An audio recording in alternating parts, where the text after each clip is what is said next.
বাংলাদেশ আর পাকিস্তানের প্রথম টেস্টে আপনার অনুভূতি কি? কি শান্তি লাগে। পাকিস্তানের প্রথমবারের মতো গরম পানিতে টেস্টে হারাইছে, এটা সব পাকিস্তানের সাথে 3 নাম্বার জয় টেস্ট ইতিহাসে বাংলাদেশের। তো অভিনন্দন বাংলাদেশ দলকে, যেভাবে এবারে এই টেস্টের উইকেটটা হোমের কোনো অ্যাডভান্টেজ নিয়ে নাই, একদম স্পোর্টিং উইকেট, যেটাকে আমরা বলি নিয়মিত স্পোর্টিং উইকেট, ব্যাট বল নিয়মিত ফাইট। আমাদের ক্যাপ্টেন, আমাদের লেফটেন শান্তকে একটা সিলুট, তার উনি একটা সেঞ্চুরি মারছে, দ্বিতীয় ইনিংসে 27 রান করছে। আমাদের বোলিং ব্যাটম্যান, প্রথম ইনিংসে আমাদের বোলিং মিরাজ 5টা পাইছে, দ্বিতীয় ইনিংসে নাইট রান অসাধারণ এক ডেলিভারি দিছে, কাকে রেজওয়ানকে বোল করে দিছে। পাকিস্তান থেকে আমরা ক্রিকেটে এখন অনেক আগানো।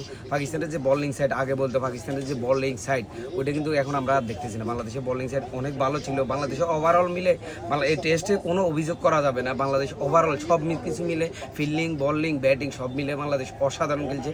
তার কারণে পাকিস্তানের সাথে ঘরের মাঠে প্রথম ম্যাচ জয় লাভ করছে। দেখা যাক দ্বিতীয় টেস্ট সিলেটে, দেখা যাক সিরিজ জিততে পারে কিনা আমরা।